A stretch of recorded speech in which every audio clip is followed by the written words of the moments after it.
और अब बात वृंदावन की, जहां ठाकुर बाके बिहारी कॉरिडोर को लेकर हर तरफ चर्चाएं हो रही हैं। सबके जहन में एक ही सवाल है कि बाके बिहारी का गलियारा कैसा होगा, किस तरह से उसका निर्माण किया जाएगा। तो ऐसे में सरकार की तरफ से एक वीडियो शेयर किया गया है जिसमें यह बताया गया है कि इस कॉरिडोर को कैसे बनाया जाएगा। जी हाँ, देखिए, करीब 5 एकड़ में बन रहा ये कॉरिडोर कई लिहाज से खास होने जा रहा है। इसे बनने में लगभग 3 साल का समय लगेगा। तो बनने के बाद कैसा नजर आएगा ये कॉरिडोर, चलिए आपको दिखाते हैं।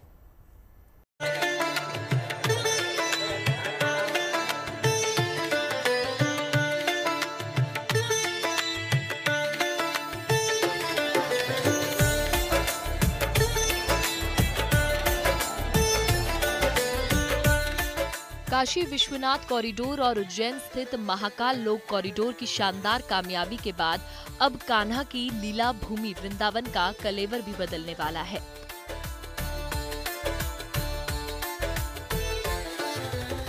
मथुरा जिला प्रशासन ने ब्रज तीर्थ विकास परिषद के साथ मिलकर वृंदावन कॉरिडोर की रूपरेखा तैयार कर ली है।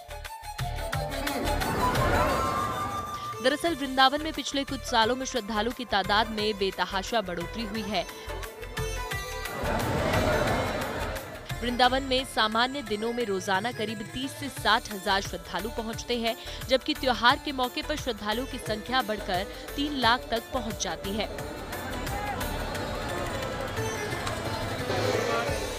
विश्व प्रसिद्ध बाके बिहारी के आसपास स्थित तंग और संकरी गलियां भारी संख्या में आने वाले श्रद्धालुओं के लिए सबसे बड़ी चुनौती साबित हो रही है। इसलिए सरकार ने वृंदावन कॉरिडोर परियोजना के तहत इस धाम के परिवर्तन का ब्लूप्रिंट तैयार कर लिया है। मथुरा विजन 2030 के अंतर्गत वृंदावन क्षेत्र में N44 को यमुना एक्सप्रेसवे से जोड़ने के लिए 6 लेन वृंदावन बाईपास विकसित किया जा रहा है। इसके साथ ही वृंदावन के पश्चिमी तट पर घनी आबादी वाले क्षेत्र से हटाकर श्रद्धालुओं की पूरी व्यवस्था नदी के पूर्वी तट पर विकसित करने की योजना तैयार की गई है।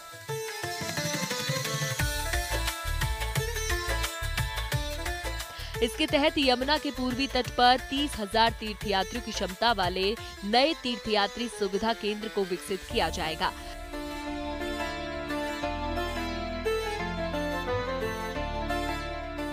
यहीं पर 12 हेक्टेयर भूमि में पार्किंग बनाई जाएगी ताकि वृंदावन को जाम की समस्या से मुक्ति मिल सके। पार्किंग क्षेत्र से तीर्थयात्री पैदल या इलेक्ट्रिक वाहनों के माध्यम से एलिवेटेड रोड और सिग्नेचर ब्रिज का उपयोग करते हुए सीधे बाके बिहारी कॉरिडोर तक पहुंचेंगे। बाके बिहारी कॉरिडोर को 5 एकड़ से ज्यादा में विकसित करने की योजना है, जहां ब्रज शैली की वास्तुकला में 4 मंजिला यात्री सुविधा केंद्र बनाया जाएगा।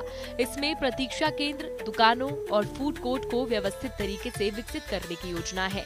इतना ही नहीं, श्रद्धालुओं की सुरक्षा का भी पूरा ख्याल रखा जाएगा। इसके लिए high tech security access control, CCTV integrated control room और आपातकालीन निकास सुविधाएं विकसित की जाएंगी। मंदिर परिसर का विस्तार कुछ इस तरीके से होगा कि एक साथ करीब 10,000 श्रद्धालु अपने आराध्य श्री बाके बिहारी का दर्शन कर सकेंगे। कॉरिडोर के आसपास परिक्रमा मार्ग का सौंदर्यीकरण, यमुना के प्राचीन घाटों के पौराणिक स्वरूप को स्थापित करने और वन उपवन सहित अनेक जन सुविधाओं का विकास भी इस परियोजना के तहत किया जाएगा। साफ है कि परियोजना के पूरा हो जाने के बाद वृंदावन पौराणिकता और आधुनिकता के अनोखे संगम के रूप में दिखेगा। वृंदावन से मदन गोपाल शर्मा के साथ bureau report, good news today.